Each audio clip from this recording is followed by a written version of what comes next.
My name's Deborah Weaver. Welcome to the River Center.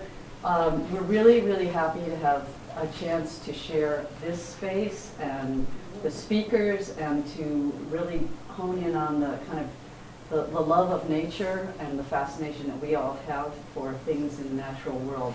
And the idea that we came up with for Nature Talks was that, and that's not us talking, but nature's talking to us. And if we all listen, we'll kind of learn a lot from it. So Mike Sullivan is our board president for the Watershed Alliance, and who's going to introduce our featured speaker, Kerian.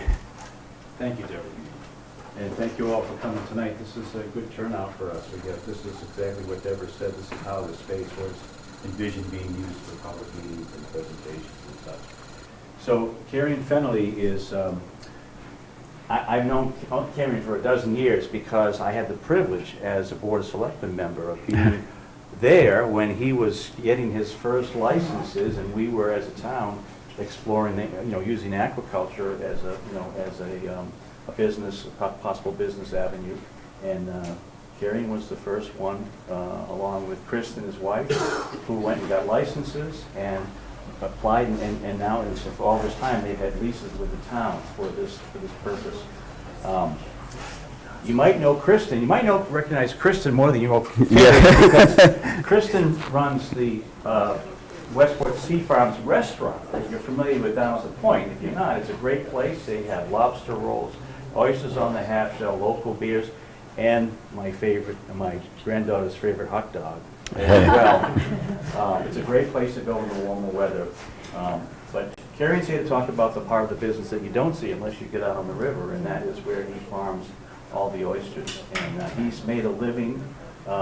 He said 25 years. I don't think, he's not old enough to be on the river 25 years making a living, but he's been working this business for 25 years, and these leases for over a dozen years now.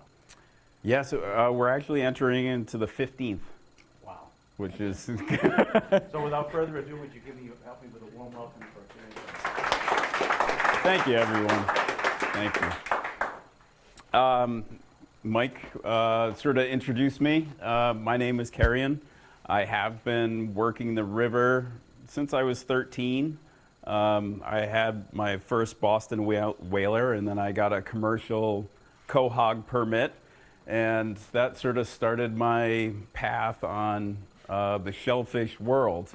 I grew up always rod and reel fishing, loved the river, and I saw all these guys, a lot more than there are today, digging on the river, and I thought that was really cool. So that sort of entered my foray into this whole industry, and off and on, I dabbled with shellfish, digging them wildly, and then I made it to the end of high school, and my parents were like, all right, well, what do you want to do? And I was like, I want to be a fisherman. And they're like, you can't do that yet. You got to go to college. So I was like, well, the University of Rhode Island has aquaculture and fisheries. I'll go there. I'll study the fisheries side. Unbeknownst to me, I didn't realize that in the aquaculture fisheries department, you didn't get to choose. You got aquaculture and fisheries. So I sat through all these classes. I did well, but the whole time I said, this is pointless. I'm never going to use any of these aquaculture classes. Fast forward a few years later, I think I was out of school for about 5 years. We got our leases in 2009, or applied for them.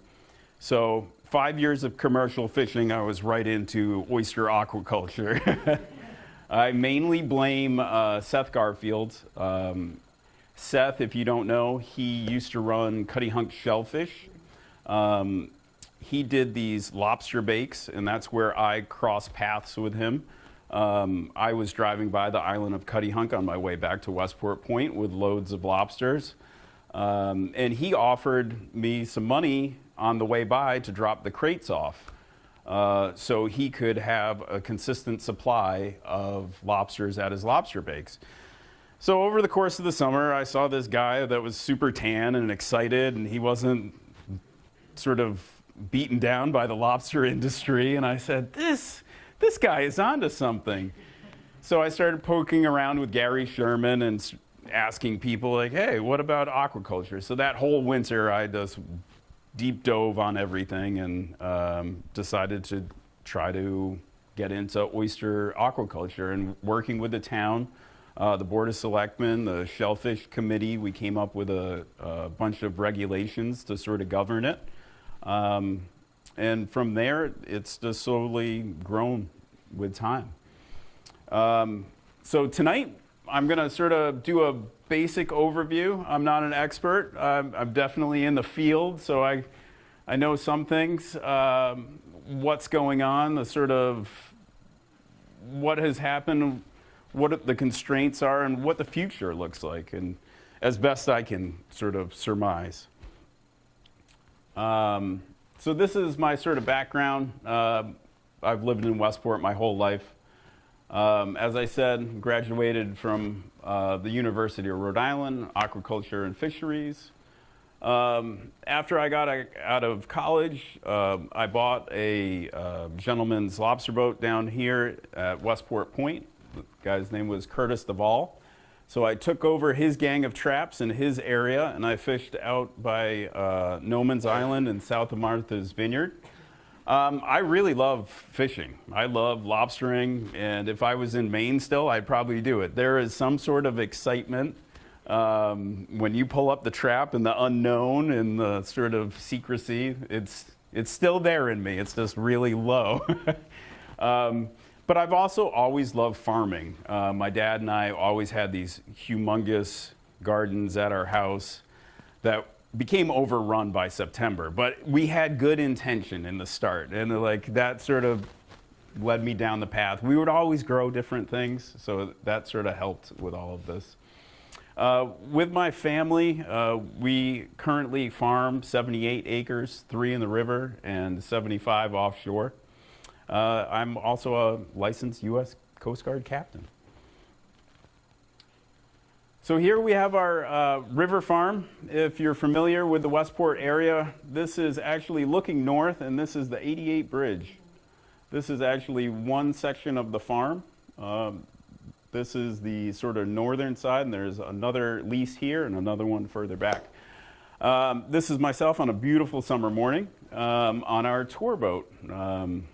Just giving it a ride, and it's an old U.S. Navy boat that I really am fanatical about, and it sort of chugs down the river.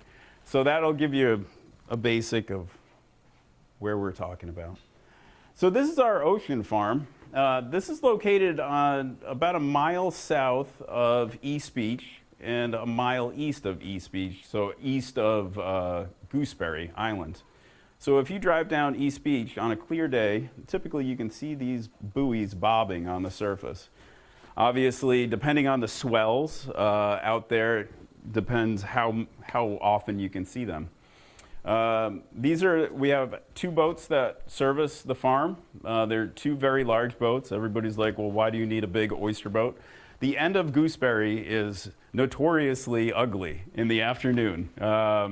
These boats will go down to about 2 to 3 miles an hour just to turn around the corner because it's so rough. The beauty of Gooseberry is it protects us in certain winds. The only one that we're really open to is the south wind.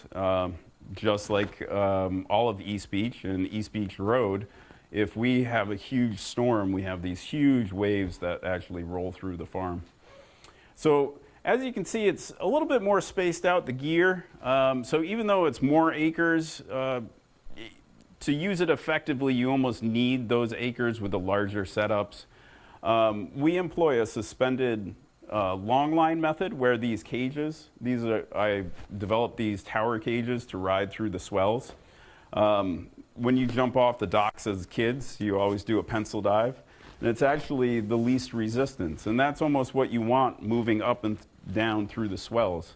If we were to place these cages, and I know this for a fact, on the bottom, they will get pounded to oblivion, especially in the winter. So our system actually allows everything to ride through these. This main line right here that they're all connected to is supported by these floats. That also rides about 3 to 5 feet below the surface. So most outboard vessels can actually traverse the farm. The same thing with the sort of sailboats that frequent the east side of Gooseberry. This is the oyster bar that Mike was talking about, my lovely wife's vision. Ironically, when we got out of college, she got into the beer industry and I was a lobsterman. So we were a fun time for a little while. We got serious, and she actually used all of her knowledge from being a beer sales rep. She worked for El Knife over in Kingston, Rhode Island, in the craft industry as that was taking off. So she actually got to be really good friends with a lot of the high-functioning bars, I would say, successful bars and restaurants, and notice trends. There are reasons why some restaurants do well and then some don't. And a lot of that is behind the house. You could have the best food in the world, but in the back of the house, when it comes to economics, that sort of thing, you have to sort of have a good grasp on it. So this is my wife's sort of baby, and she loves it. And I am happy to supply the oysters. Oops, I'll go back one. All right. So what is shellfish aquaculture? So it's basically the breeding and raising and harvesting of shellfish. Shellfish are aquatic shelled mollusks. They're found throughout the world. They're not special to this area. There are oysters varieties all over the world.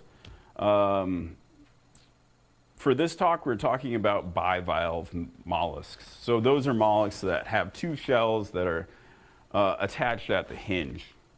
So those include your oysters, your clams, mussels, and scallops. Overall, there's 20,000 different species. But if you go around the world, there's definitely subgroups that they all sort of fall into. They are filter feeders, filtering the surrounding waters, using their gills to filter out the food. I did this sort of basic anatomy, because over here, a lot of people are like, oh, it's just a bunch of meat in there. There's a whole organism that is sort of uniquely adapted to exactly what they do. This whole gill layer allows oysters to filter the water. And when oysters are filtering, they actually sit like a 1/4 inch open, and they allow the water just to pass through their shell right here. And using their they actually have these arms, it's almost like fly swatters that pull the phytoplankton, the algae, out of the water, and then they move it all the way along into their stomach, and that's actually how they process the food. A lot of people say, oh, the mussel. The mussel is actually most of the time relaxed in an oyster and a clam, or because when they're flexing, that's when they're closed.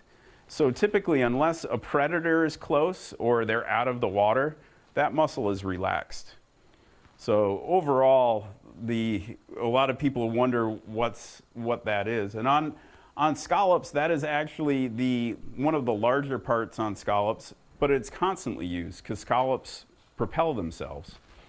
Oysters are basically the bottom of the evolutionary sort of shellfish mollusks because they can't move.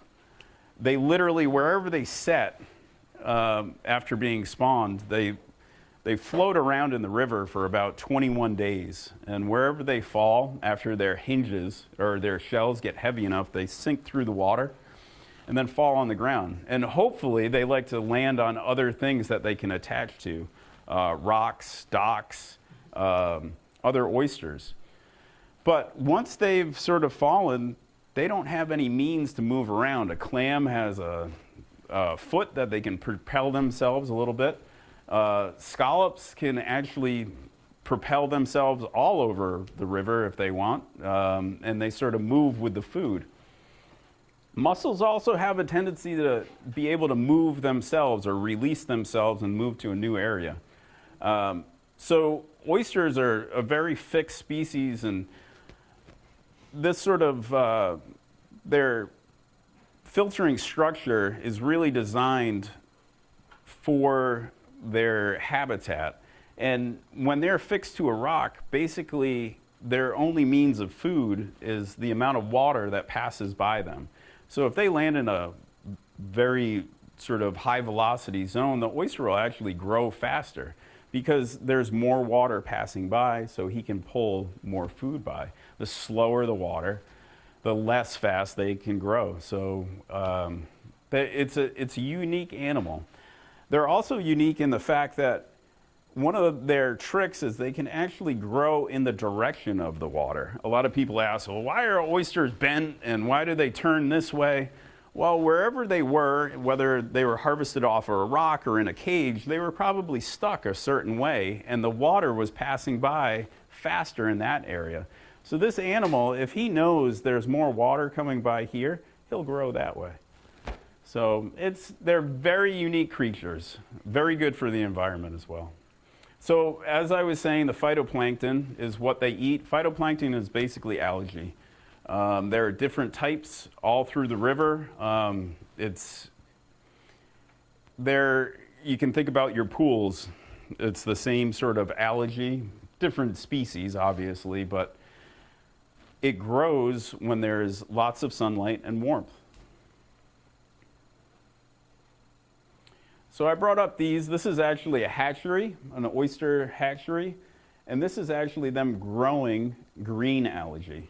So in the river, I have a couple of pictures here. This is Jordan, one of my managers from a few years ago. The river is actually brown up on the river farm here, and you can actually see it's greenish brown. That's an algal bloom that has happened, and that's how thick it gets. A lot of times you'll see, sometimes it's mud, but if it hasn't rained in a while and you look in the water and you see it thick, it's full of algae. And that's perfect for oysters, as you can see here. So even though it's brown, these are all different types of algae. You can have green, you can have brown, you can have red.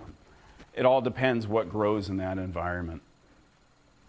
So with this, it's one of those things, this is where people start to wonder, well, what's the benefit? So oysters do filter the water, and they are filtering this algae.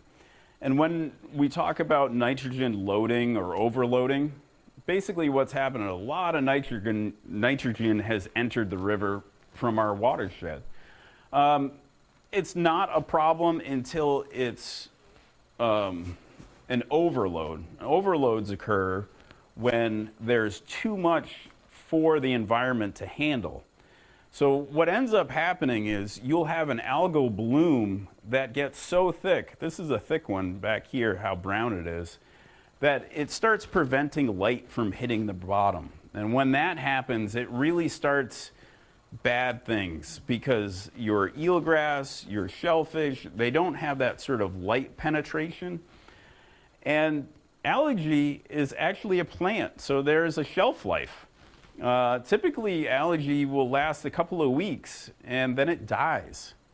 So in a normal environment, you have various mechanisms. You have the tide that pulls the algae through the river, and it might sort of disperse it out in the ocean. Or you have shellfish beds and other sort of organisms that eat it. And this helps offset those nitrogen load points and sort of gives you the ability to work with these nitrogen loading systems, these big rainfall events. But when you really have a bad event is when all the sort of algae dies, it falls to the bottom and it gets so thick that it starts rotting. In a normal process, it would be thin enough that it would sort of break down naturally. But if you get it so thick that it'll stack up on the bottom, and then as it starts to rot, things go anoxic. And that's the point where you're robbing oxygen from the water.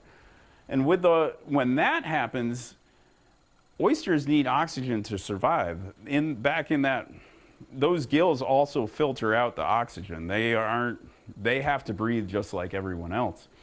So you'll actually have shellfish die-offs, you'll have fish die-offs that you hear about up in the Providence River and that sort of thing. I haven't really seen it on the Westport River. Sometimes you'll see some blue crab die off, I believe, if things line up. But it all sort of coincides when there's really warm temperatures, a lot of rain, and it's just this sort of perfect storm. So a healthy sort of environment that's balanced is able to take on those sort of big storm events and minimizes the sort of bad effects. So the first farm, I went off on a tangent, but the first farming was by the Romans in Italy.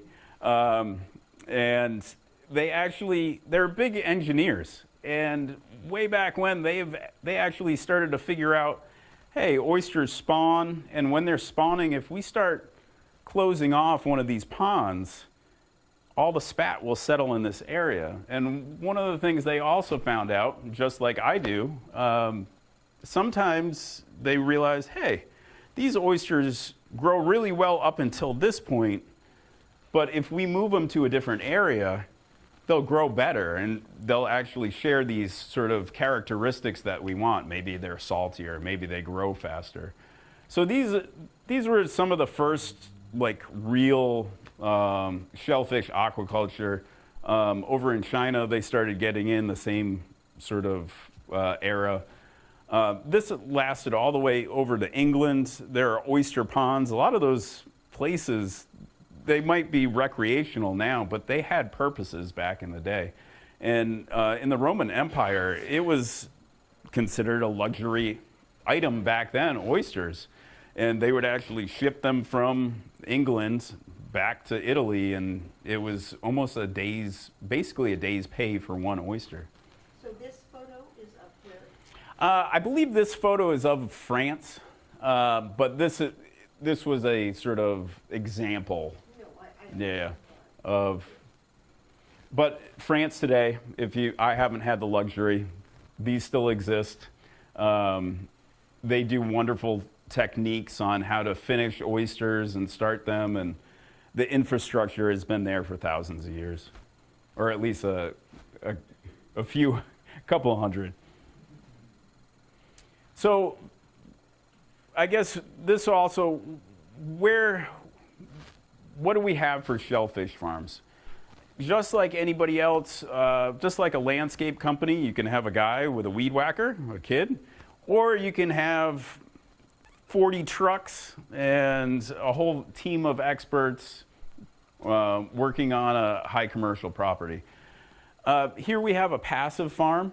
The passive farm is where you actually just sort of set the oysters and let them grow and come back at a later date. You have less control with this whole process. You have a lot of death. There's little investment. This is sort of the cutting edge in what they're talking about in the future. And this is a solar-powered barge, supposedly in the Chesapeake Bay, this is almost on a merry-go-round or a wheel that actually rotates the baskets, so the oysters are continuously tumbled and air-dried and power-washed and all these things. This is still in its infancy, but that's the sort of where some of the future is going, like high-tech, very reduced labor, that sort of thing. It's funny, with the shellfish farms, we've been terrestrial farming for a long time, and the technology sort of came with terrestrial farms really quickly. Unfortunately, shellfish farms, most of what we do now is still manual labor. So it's just getting out of its infancy of the sort of that break your back, make a living. So a lot of people ask, well, what is the benefit? One of the benefits I mentioned earlier was this sort of filtering the water, helping balance the environment. Another big one a lot of people are talking about now is the carbon sequestration. And they actually sequester carbon in their shells, all shellfish. So an oyster is one of the top filterers in the shellfish world, and they're filtering up to about 50 gallons a day. Our farms alone will filter millions of gallons each day, just with what we have. So it does have an impact, and NOAA actually came out with a study that you can input the number of oysters you have, and now you can find out how much nitrogen you're offsetting from your farm, which is a really cool thing and something that could be used in the future for restoration projects or even potential new farms. This is one of my favorite, the lowest water requirement. For years, I mean, we've always struggled with water. Even though it's the most plentiful thing on earth, fresh water is very important. And the way we raise our food today is not sustainable to feed 10 billion people, 12 billion. When you talk about a pound of hamburger or meat, you're anywhere in the sort of, I think it varies from 800 gallons to 1,200 to 1,800 gallons of water for 1 pound of beef. I love steak. I love hamburgers. I am not against it. I am just saying it has sort of detriment to the environment, and there is social costs that at one point may not be worth what we're doing. I do love terrestrial farms, all that. Same thing with chickens. I think it's a little bit lower. So when you come down to oysters, there is no freshwater input. When it comes down to clams, when it comes down to oysters, there's non-existent. You're just taking the existing rainfall. You're not draining your aquifers to feed lots or crops to supplement your feed, and it really has an impact. And around the world, what's happening is all the farms are moving towards this cattle sort of farming for the big payoff.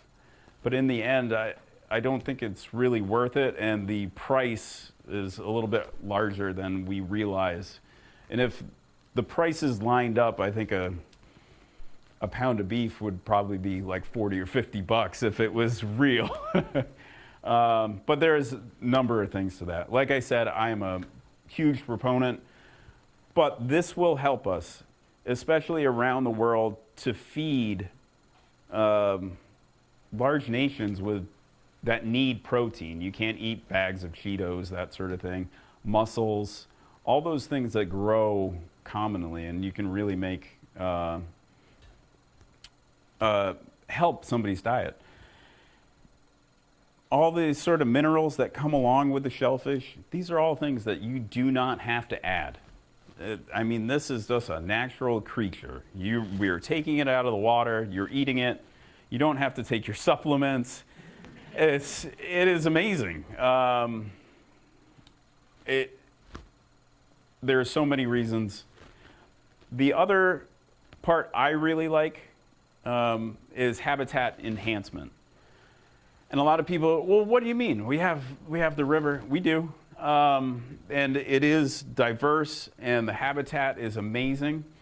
Shellfish farms in the United States are only allowed to be on basically a water desert. And it's a place where there is no other shellfish. There's no other seaweed. And then furthermore, there's no real recreational activity. And these places, for those reasons, are basically deserts. They're featureless. There's nothing that they add. There's no habitat.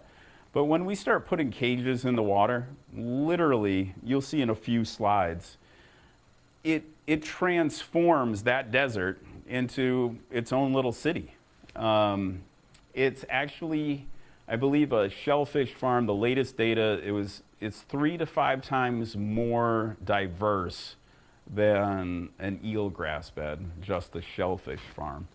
So you have that added benefit as well. So now you're also adding to the sort of local population of fish stocks, because most of the coastal areas is where all your juvenile fish hang out, and they sort of begin their life. And if they have this structure to protect themselves and grow, then our wild fish stocks will also increase. So it really is, as you can see, I'm a proponent. This is a little bit about our farm. So we have our river farm, as I spoke of. This is my daughter, June. And these are our cages. We farm with the flip farm method. So basically, we farm our oysters in cages that rotate on an axle. And we use a ramp right behind June here that helps us rotate the cages and allows us to dry the cages to cook the seaweed off. You might say, well, why do you want this floating gear? Why is everything up on the surface? In certain areas, especially all areas, the top 3 feet of the water is where you find your most phytoplankton, your most algae. So as an oyster farm, we want to be in that zone. Out at Gooseberry, it's just too rough. You can't be on the surface. Anything you put there would just be destroyed and be on East Beach, and the highway department would call me and say, what are you doing? But on the river, this is perfect. And you might say, well, why do you want to dry your cages? One of our biggest problems we have is anything you put in the water actually gets covered in biofouling. Biofouling's sponges, seaweeds, grass, you name it. What we started out doing was we would just power wash all day long. And after a while, you lose tons of help because nobody wants to power wash for 6 hours a day. And it's also harmful for the environment. The nice thing that happens here is we can flip all these cages over and we let them air dry. And when that happens, they all get crispy and it all turns into fish food. So literally, after these are all dry, the cages are now clean. Now the water can pass through our cages once again, and the oysters are feeding and they're happy. When we flip them over, all the little fish come and pick them clean. So now we're adding even more food to the environment, and it's something that they really like. You can watch. As soon as we flip them over, we have white perch, sea bass, striped bass, you name it. I wanted to touch base on the growing period. A lot of people, when do they grow? They actually grow in different times. So on the river, it actually warms up faster in the spring. So usually late March is when we first see our first growth. That also coincides when the ospreys come back to the river. So right around the end of March, we're usually within 3 days of March 23rd that we see osprey on this farm. That's when we know the oysters are filtering. We know that, we can see it, but also the osprey show up when the herring are back in the river. The herring are back in the river because the phytoplankton has bloomed. So it's this big, everything's connected. And the longer I do it, it is very, very evident. So here's one line air drying. Here's one in the feeding position, another. We have these little streamers at certain points of the year, especially in the fall. We have a wonderful Horseneck State Beach on the other side of our oyster farm back here. Everybody goes back to school. The seagulls are still hungry. So then they all come to my farm. All summer long, they're happy to be at the beach, stealing sandwiches and everything else. But usually right around the end of September, that's when they start showing up. So we start putting up these little flyers to scare them. Oop. A lot of people ask me, what happens in the winter on your farm? So we get a lot of ice. Ice on the river it's been happening for thousands of years. We've determined typically what happens is, obviously, if you get really cold nights, but what happens in Westport, we have a lot of rain events, and then it turns super cold afterwards.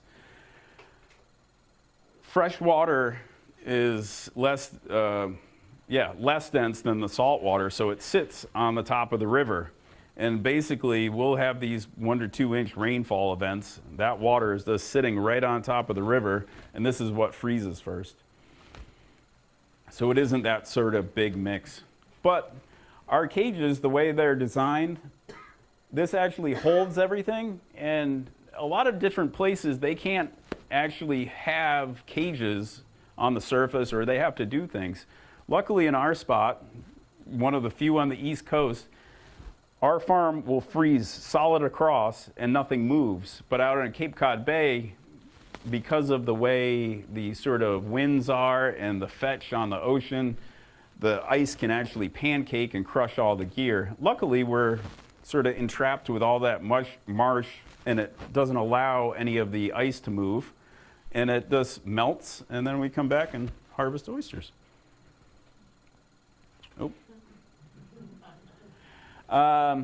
Here's the ocean farm. As I said, suspended cages, and they hang from here. This is Cuttyhunk Island in the background, Pennakees as well. So these are the girls. So I get them out there. This was from a few years ago, one of my favorite pics. I'm gonna try, I don't know if I can play this. Oh yeah. Hopefully I don't say anything. So this is at our gooseberry farm, and literally every day from May, the end of May, I'll play it again, till the end of October, it's an aquarium. And literally the fish, we have striped bass, we have sea bass, we have, and these are scup that you saw there. They're there every day, and since our boats go out all the time, they actually know the noise of the boats heading out. And as we're hooking up to the line, you can see them all come. The scup are silly. They don't care about anything. The striped bass actually hide underneath the boat. So once something big falls under, they'll scoot out from under the boat, grab it, and fire right back under. So it's really comical. This is another view. So this is one of our boats, the Kristen Marie, named after my wife. I found after years of owning boats, it's easier to name them after people in your family, then they don't get upset with you. So I got a boat, and they're like, why? But it's after your name. So what we do, this is almost like a train track we hook up to. That main line is sort of held up between two davits, and we run up and down the line. We're actually connected to that like train track, and that allows us to work our gear. It's wonderful in our situation because the waves can pass underneath us. When we let go of the cages, they're able to reposition themselves depending on the current and the wind. On either end of this line, there are large screw anchors, and that's what actually holds us to the bottom. They're about 8.5 feet in length. Westport, this area in Westport particular, has the best sand. We've yet to pull an anchor, and these anchors are said to hold, I want to say, 60,000 pounds. Just one anchor in the sand that we have. So very fortunate. Never knew that when I got into it. It was one of those miracles. We started doing it. We're like, this is the best bottom for this. So it is an exposed area. As you can see in the background, this is East Beach. Our farm is probably one of the most exposed farms on the East Coast as far as waves. East Beach is getting pummeled. There's a lot of reasons why some storms it's worse. It's mainly when the high tide, when a storm occurs at high tide, when it comes ashore, that's when we see the worst damage on East Beach. If it comes ashore at low tide, the effects aren't as bad. The waves are still as bad, but it's all about that water height. The same thing on the river when it floods. Typically, our worst storms now are from November to basically January, and it's when we have a strong cold front, and ahead of that cold front, we have strong southerly winds. And you'll look at the map, there'll be like a rain band from Florida to Maine, and right ahead of that is strong southerly winds that just blow the water into the river. So here's a beautiful sunset photo. You know, you gotta have, it's all roses all the time out there. So nearshore aquaculture has really been capped for a number of reasons through various constraints. So as I said before, you have those sort of three big ones. You can't have any shellfish, existing shellfish. You can't have any eelgrass, and you got to be out of the way. The U.S. has a huge recreational industry. It is just mammoth. And it's wonderful. On the weekends, I love going to Boat Beach, and I love taking the kids tubing, and it's a big part of our life. So I completely agree. And I always tell potential farmers that are trying to farm in new areas, if you're meeting a lot of resistance, are you going to be fine with it day after day after day with your neighbors hating you? I don't want to go to work and be hated. Luckily, our neighbors are the Westport Land Trust, the Westport State Reservation, and a doctor from Boston who lives adjacent to our farm, and he loves it. So he always comments on how great the lines are, and he likes the symmetry.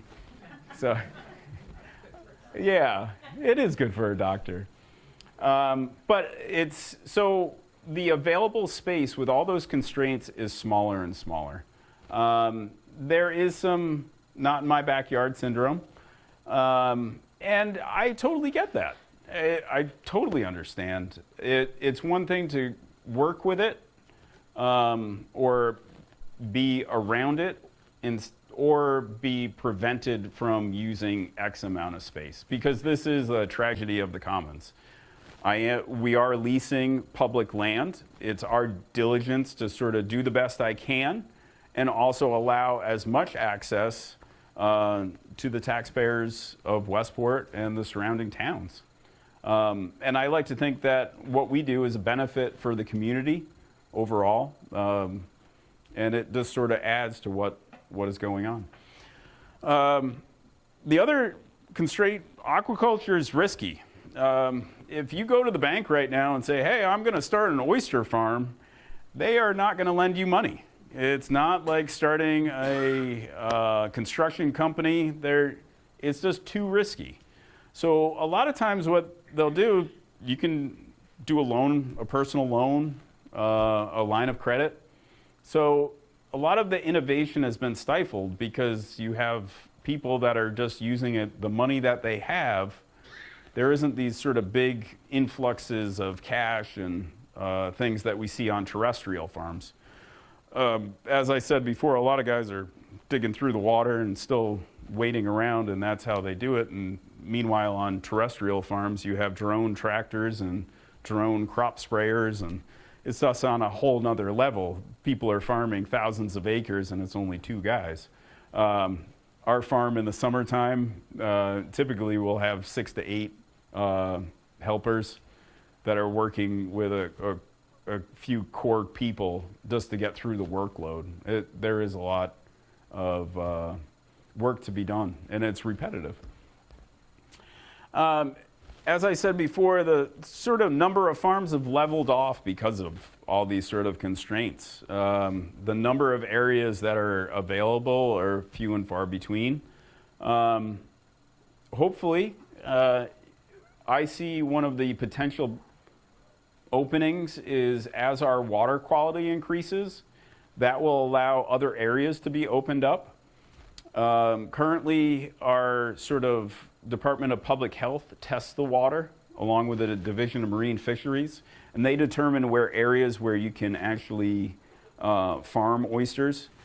We're only allowed to farm oysters in areas that are always approved. So you have always approved for harvest, conditionally approved, and then the conditionally approved areas are almost broken into the amount of rainfall you get. So some are 1/4 inch, some are 1/10 of an inch, and then you have the prohibited areas where you can't harvest shellfish. Those are all in place so the consumer doesn't get sick. Nobody wants to get sick. So that is one of the bright spots that I see, and it's also sort of innovation will sort of help bring us to the next sort of chapter. So this is the future. Where we're going is offshore. There is a lot of potential offshore. This is worldwide. The U.S. lags behind every country, basically. We don't know how to handle it at this point, and the regulatory red tape around it has been very hard. There's so many user groups, and we haven't really used our sort of continental shelves other than fishing and oil exploration. But this is sort of a new trend, and this is something that NOAA and National Marine Fisheries has gotten behind. Even the Department of Defense have listed offshore aquaculture as a necessity for our food security.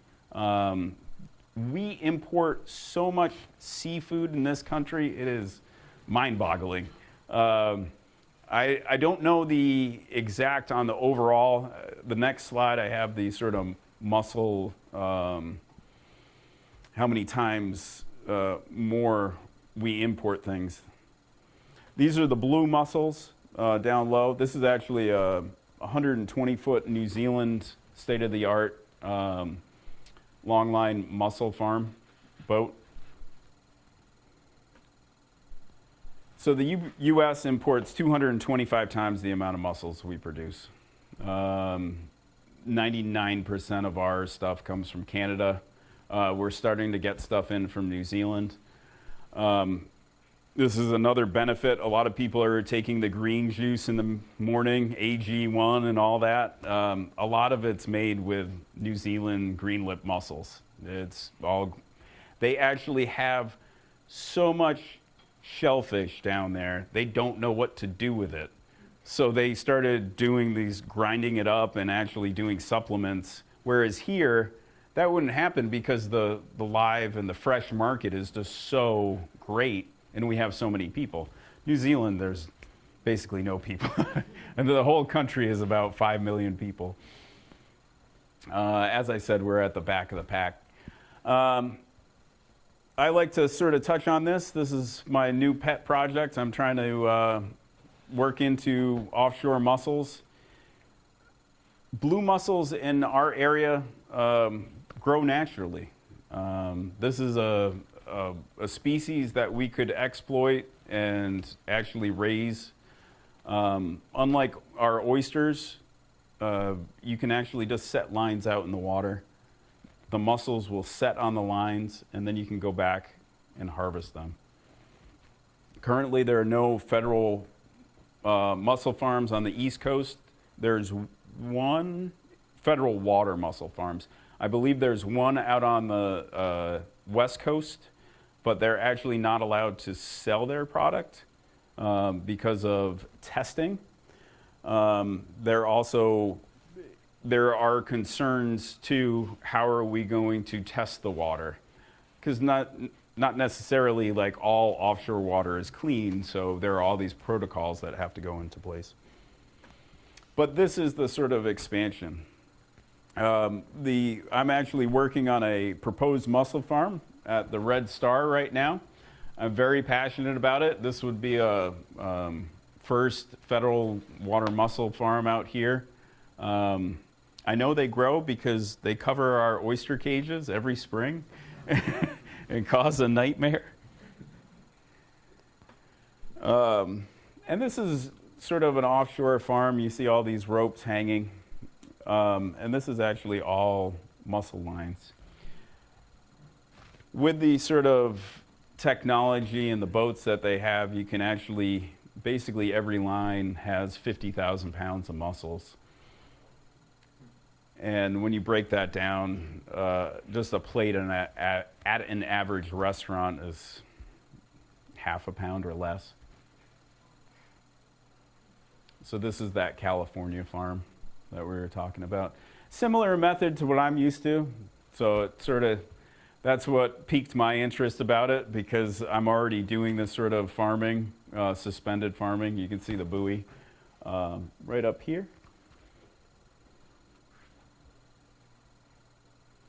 That's sort of a little diagram. Here's this is what we see on our ocean farm currently. If you leave the cages, they just turn black with the mussels. So there's this huge resource that is untapped. This is one of the offshore farms in Devon, England. He is the first real offshore farmer in England. Guy's name is John. And they are, I want to say, it's almost 4,000 acres that they're trying to farm. But each boatload he's bringing in is up to 40 tons of mussels. They recently, actually, back to his slide, they, with one of the universities in England, they did a study underneath his farm for biodiversity and found that the lobster stocks were coming back underneath his farm. So there was like a actual real study. This is another shot. This is all the mechanization coming out of the dark ages of our shellfish industry. This is what the sort of future looks like. One of the main reasons they really got into this down in New Zealand, all this mechanization, is the lack of workforce. It's a serious threat down there. So that the more they can automate, the more they can actually do. This is a large drill that actually drills into the bottom. You can lower it from your boat, so you can be in 100 feet, 200 feet of water and actually drill an anchor into the bottom with just one of the working farm boats.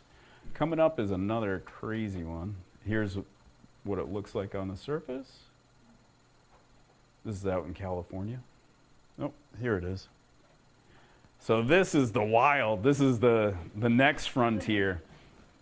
So this is actually, I believe it's a Dutch company, and they're proposing this sort of structure. This is actually a floating structure that's anchored to the bottom. And these are all mussel lines that sort of stretch out. So this is another avenue of where this could potentially shellfish farming go. There is a prototype right now in the North Sea of this, scaled down, but it's still massive. So their technology is catching up, and it'll be interesting in the next few years what happens. But the Dutch are well on their way. It's a crazy concept, but to stand up to Mother Nature and all those forces, that's you got to try different things. This is one of the boats.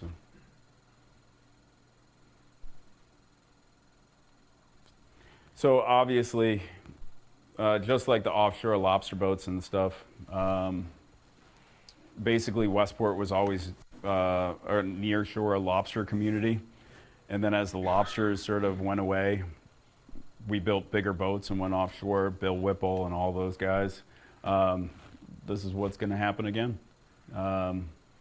and we're just at the sort of edge. It'll be interesting. The latest NOAA aquaculture strategic guide came out, and they're pushing for this.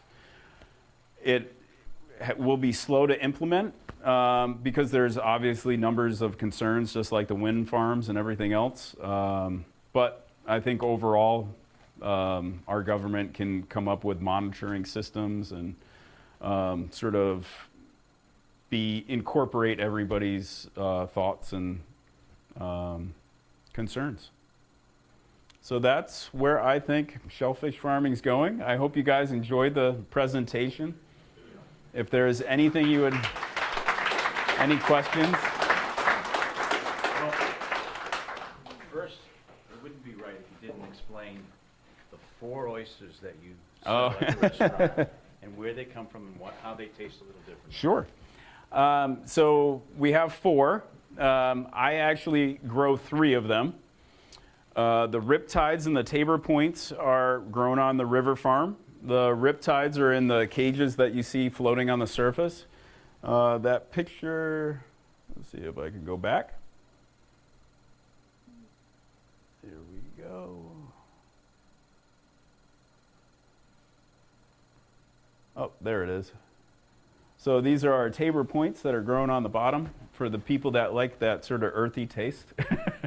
Those are them. The riptides are grown in those cages. And our ocean farm are the beach plums. That's my sort of favorite oyster. The other oyster is the spindrift oyster. So my kids were little. I met a guy at the playground in Westport named Toph Jazome.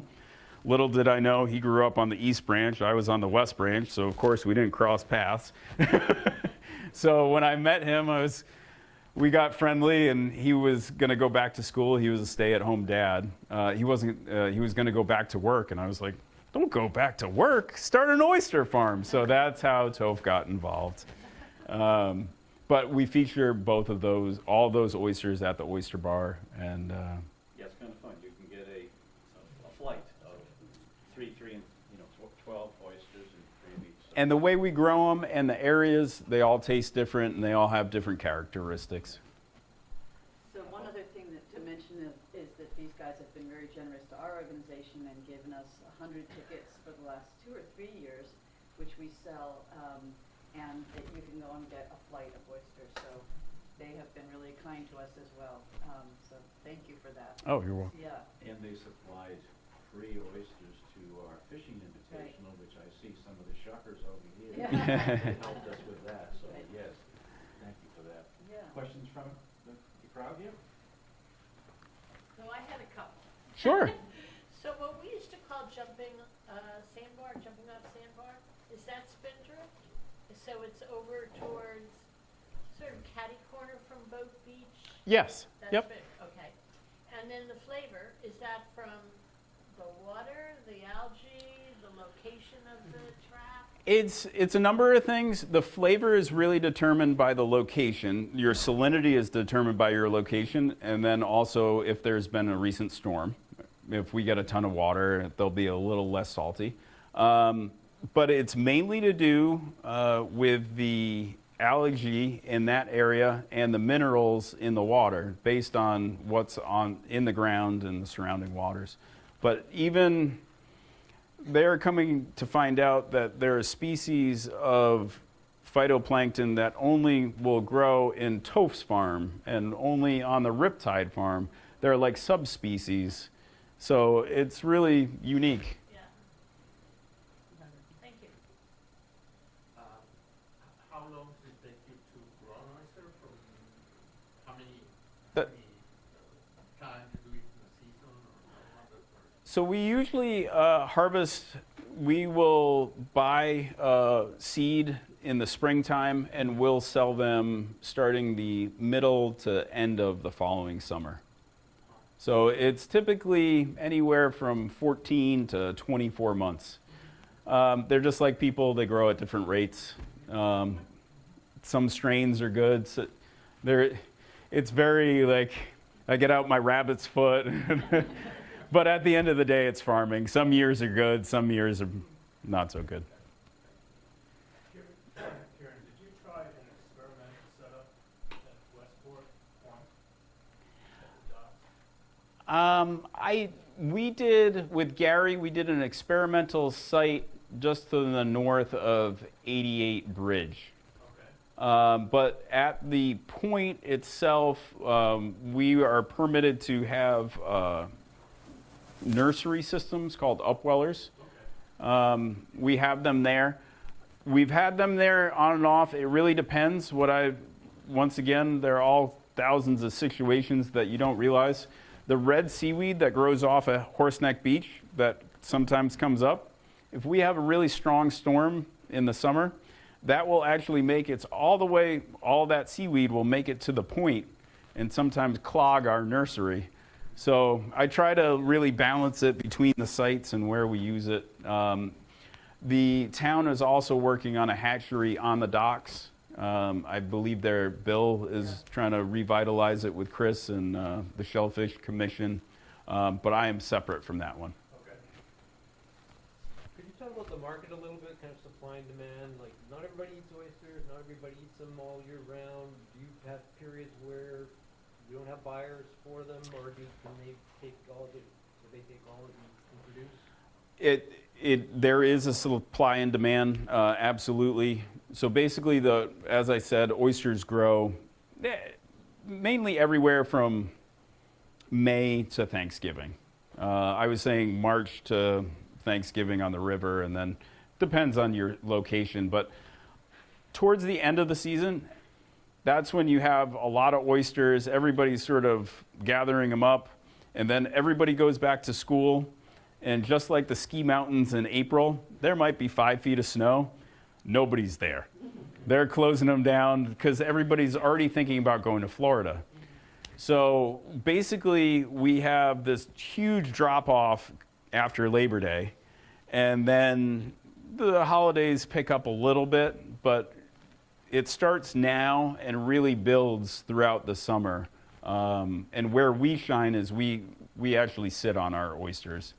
But it's a constant supply. We develop relationships with the buyers, and they also understand us. Like, hey, we're going to keep the price the same, and we'll work with them. And it's all about, these are all done on handshakes, and nothing's like written contracts. Because they also don't want to get bit as well. If we do a bad job, we'll have bad oysters, and they're, hey, we don't want to buy these. But I've been working with 4 of the same buyers for the past 15 years. So they know if I'm delivering them, they're going to be good quality. Are there parasites or things that could infect the whole crop? Yes, there are diseases that affect oysters and not people. There are oyster diseases. What the industry has done over the years is sort of selectively bred the thoroughbreds and the survivors of these events. Long Island Sound has had die-offs, that sort of thing. So it's not really gene editing, it's just breeding the best of the best. We've actually shaved off years of growth doing that. The oysters at Hicks Bridge typically take 3 years to grow. So we've already shaved a year off. We have one more question. Yeah, I was going to ask about the status of the Hicks Bridge natural beds. I was just talking to a digger today. I personally don't dig up there. I'm busy enough. But we work with them and also sell some of the diggers' oysters because we're going to Boston and it sort of works out.